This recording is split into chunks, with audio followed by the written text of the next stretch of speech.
Hello, writers. It's Mr. Mickey here. Hope you're doing well. Hope your story is coming together. Me too. Karen does too.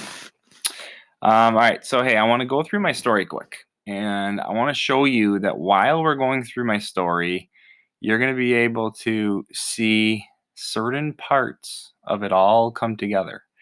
And I'm hoping that as you go through your story, you're going to be able to catch certain things that hopefully you put in throughout this process. And if you didn't, it's not a problem. Okay, you can still get it in, and that's the whole point of writing is that sometimes we don't get things right away, and so we have to be able to um, understand what we maybe didn't put in, and then know that okay, this is editing time. Now we can make our changes to make it great. Okay, so you're gonna notice too when I have my cursor go here. Okay, this little part, this is my comment, this came up. And notice on there, it says catchy title. So anytime as I'm reading, I'm going to go through, you're going to see certain things are popping up because those are the things that we're looking for in your writing. Okay. So here we go. A fishing trip like no other by Adam Mickey. Chapter 1 is called The Fly-In. Well, here we are. The time has finally come. I have been looking forward to this day. I'm a bit excited, nervous, relieved, all wrapped into one. I love my kids and wife and will miss them like crazy, but I'll admit, a week of fishing with my brother and dad in one of the cleanest, most beautiful, and peaceful places in the world would feel to feel the arm. Oh, that is wrong. To feel the campfire smoke that smells so good, it puts me in a happy place. And those fish fries that taste better than any meal I'd pay for. And the togetherness with my guys. This is what my soul truly needs. And notice here we have sensory writing. Okay, we have how it smells, how it feels, what it tastes like. Okay, so we really try to get the senses there. The plan is to fly in with one of these seaplanes with limited room, literally only big enough for us three guys and the pilot. He's pretty funny, a little weird, but he seems like he does his job well, and that's all I care about. We'll be reaching Nestor Falls soon, where there is an island that is surrounded by One Pike Lake. Notice I have my setting here. I know where the story is taking place. I like fishing, but I wouldn't consider myself a diehard by any means, so I usually take the advice of my brother and dad. When they said this lake is the best spot to be, especially at this time where fish will be waiting to jump in our boat, I told them to sign me up. I look out the window and am blown away by its beauty. And being in the huge sky and seeing the never ending earth makes me feel so small. I look over at my dad. He's the 66-year-old, do anything, patient, positive, crafty guy who has been doing trips like this for years. Notice now I didn't just have dad as my character, but now I described what he looks like, what he acts like. I notice how he closely looks at the pilot. And when I look over to him, everything turns to slow motion. He's passed out! The plane is going down! You guys grab a hold of him and pull, Dad yells. Notice we have our problem right away. I freeze for a second and dismiss that feeling away because I know our lives depend on the next few seconds and how we react. Me and Ryan yank his body out, but it is so hard to keep your balance and pull a man who's bigger than me. If we didn't pull him out, we wouldn't be able to have enough room to steer. After we yank him back, I yell, Dad, get control, hurry. And that was our first paragraph. So in our first paragraph, 1, 2, 3, 4, 5, 6, I have 7 things that I looked at um, uh, writing strategies right in there. Notice one I didn't talk about here was point of view. And notice it's first person because I used words like we and I and I'll. Okay. My. Okay. Because I'm in it. I'm one of the characters. If I used words like he, she, them, they, that would be third person. Okay. And notice I'm pretty consistent with it too. I'm always using those same words. I'm not going to be jumping around perspectives. So now my second chapter is called Now What? I always like to start with transition sentences, meaning I like to just have a nice sentence to just get me right into the new chapter. So Dad jumps in the cockpit while we are dipping lower and lower towards the ground, and I'm just praying that Dad has a miracle in him. He pulls up on the steering panel, and for a second I feel a new feeling. Collected. We're going to have to land here on the water, Dad yelled. I could see outside the window us slowly dipping down, and then boom. Notice I have a little space here. So by having a little space here, that just means that time has changed. Thank you, Garen. I open my eyes and see my brother and dad looking at me. What happened? You were knocked out, and we all were for a moment, but we're all okay.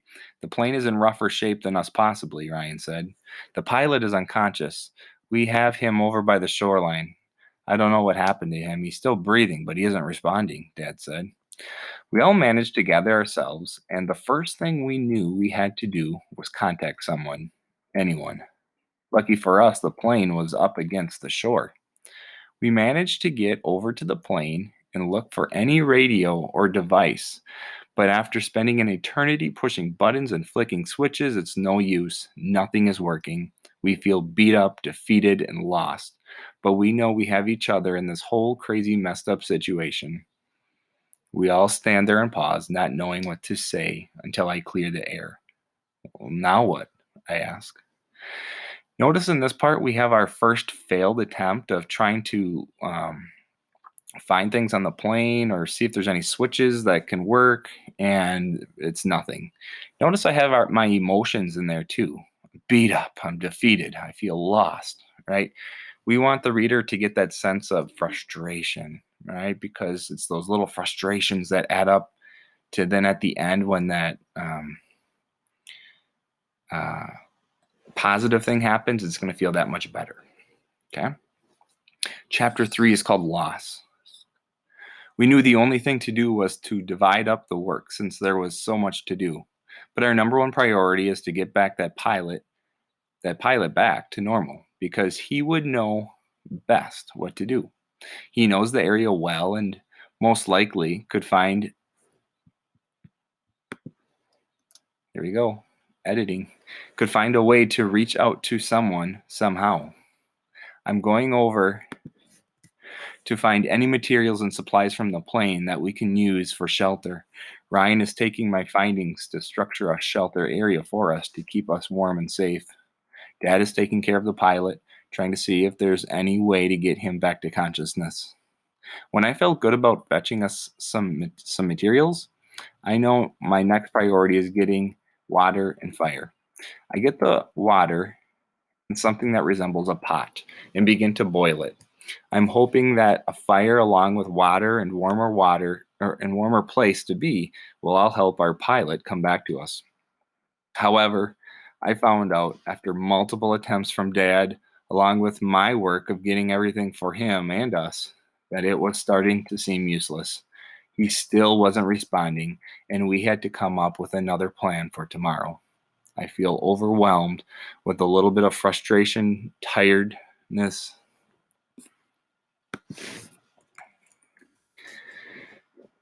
scared and nervous all rolled into one. I'm starting to feel sick because if we don't find a way to get out of here soon, our end may come. Notice here, he still wasn't responding. Okay, we're doing all these things to help this pilot kind of come back, and he's not coming back. So now we know there's got to be a third attempt at trying to get a way out, and it's not probably going to be the pilot. So here we go. Chapter 4, and this is where things are wrapping up. There's got to be a way. There's got to be a way, Dad, I told Dad. We all sat there around the fire, just waking up after we actually stayed somewhat warm considering the circumstances. We looked rough and beaten down. Ryan and Dad looked nervous, and our pilot still wasn't any better. I need food. I'm going to see if I can catch anything from the shoreline over there, Ryan said. That's a good idea. We will need our strength to help us today. We need good minds for the decisions that will be coming up, Dad responded. So none of the phones work. Every device on the plane is shot. How can we send a message? There's got to be a way, I said. We could climb up that bluff and make a fire like they did back in the day with the Native Americans. They would send smoke signals high in the air to nearby tribes. He sounded a little serious and a little sarcastic, so I didn't know what to think. That will take too long. We could only find a way to light up the sky so nearby people can see. That's it. What? We need a signal to shoot in the air. Dad, when I checked the plane for materials yesterday, there was this boxed casing attached to the wall that I couldn't open. If something needs a key and looks like that, what's inside of it? Emergency equipment, we both simultaneously say. There's got to be a flare gun in there, I say. We sprint to the plane that is washed up on the shoreline. I dive in the plane. Dad, was there anything in the pilot's pockets when you checked, like keys? I'll be right back. Hold on. Dad comes back with a ring of keys and throws them to me. After four keys didn't work, I put the fifth key in and the lockbox opened. I searched through all the supplies coming out, and there it is. Flare gun, bullets. This might just work, I thought. Dad put those bullets in quicker than anything I'd ever see him do and shot into the sky. We had 10 bullets, and he shot 2 times. I hope it's either the incredible booming sound or the sight of fake fireworks will make someone out of there to do something. All we can do is shoot and hope. Ryan came back with two pretty decent sized fish, and we told him all about what just happened. He was jacked up about the fish, but this flare gun made all our moods lifted. We put the fish on the fire and sat there around the fire waiting and waiting and waiting. I noticed something in here nearby room. Am I hearing things? Am I going crazy? Dad, plane over there. Shoot the gun, quick. Dad reaches over to the gun and quickly shoots. They notice us. They're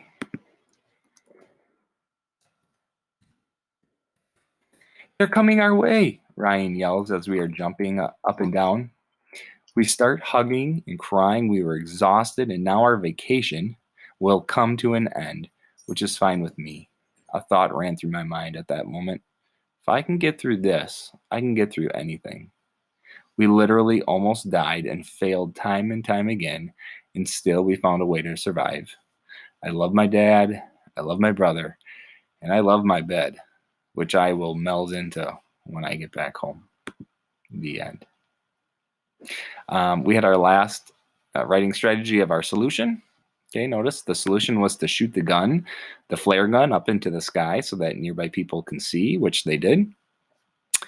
If we never took that step to try to get that lockbox open for the emergency equipment, then this would have never happened. So it was a solution that helped us in the long run. We also have, at the end, I have that my audience was teens. I thought teens would like this kind of book, but really it was, I thought I used words and ideas that is a nice balance for most age ranges to like. Okay. And notice as I was going through, for whatever reason, my spell check, I go to tools and then spelling and grammar, there's something off right now. And so it's not showing up as far as like underlining words that need spell checkings and different things like that. So when I just proofread it, I was able to see some errors that I could quickly change. And that's, again, that's all part of the editing. Okay. You can always go through a second time, a third time, a fourth time, and be able to probably find something new that you could make better. Okay. So there you have it. I put my story all together and I was able to look at all of these things and see that, yeah, I have all these things incorporated into my story that were on the right. And so what you're going to have is your assignment number 3 for this week is a narrative story reflection. And they're just going to be yes or no questions. I know some of you have done this already. Actually, 29 of you already have done this, which is kind of crazy.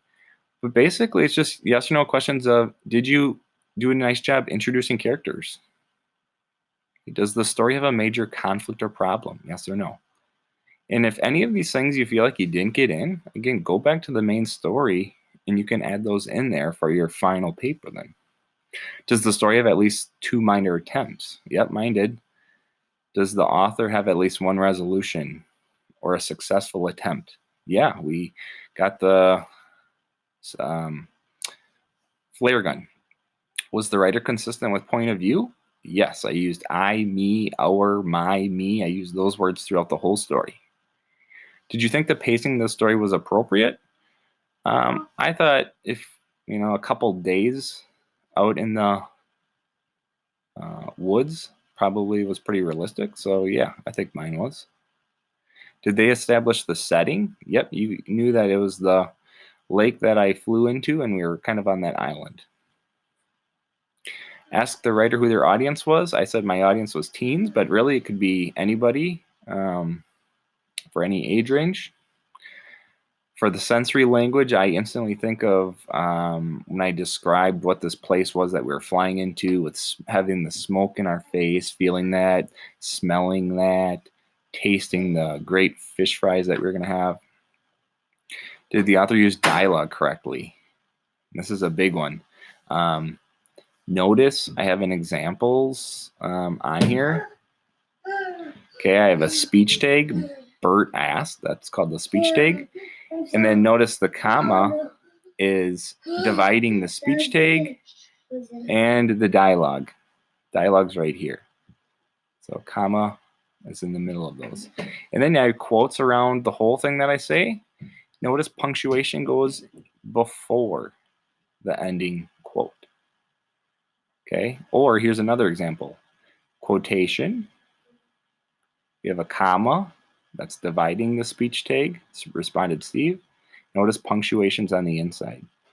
And then if I have my speech tag on the end of the sentence right here, I'm going to put a period after it. Notice over here, we didn't need to put any period after because, again, we're dividing it with a comma. Okay.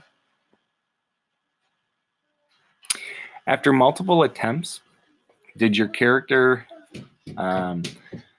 finally get away to after multiple failed attempts, was your character, did they change over time?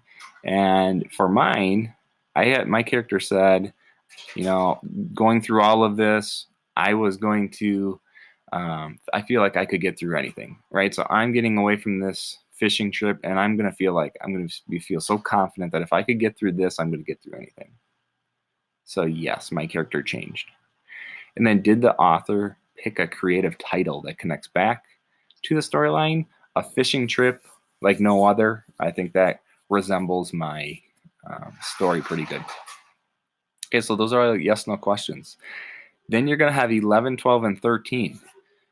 These are all short answer things. Just basically things that you learned about yourself. What was your favorite thing about the story that you created? What is one thing that you wished would be different or better? And then just reflect on all the way from brainstorming to setting up your story with your first paragraph and then getting into it and adding all those failed attempts and then finally getting to the end. Those are the things that we want you to know. How did that all go for you? For a lot of the responses that I looked at already, a lot of people said, I'm actually surprised in myself that I was able to get through this, and I thought I did a good job. So there's a lot of positive responses coming through that, which was really cool. Okay. Now the directions for this narrative story, it says we want you to answer them with another student, friend, sibling, or parent. You will be graded on how honest you are. So don't just put yes, yes, yes, yes, yes, yes. Okay, but I want you to really think about each question and carefully reflect how you did with it. How I personally would do it is if I have a friend, I would share with them my story, and then I would just chat with them or call them and just ask them, hey, buddy, number one, do you think I did a nice job introducing my characters? and then you guys can discuss that question. If you both think, yeah, I got both of them, boom, you're going to click on it. Okay, so if you have problems finding somebody to um, reflect with, okay, let me know. But I feel like out of that grouping where you can talk to a student, friend, sibling, or parent, there's probably somebody in there that you can find. Okay.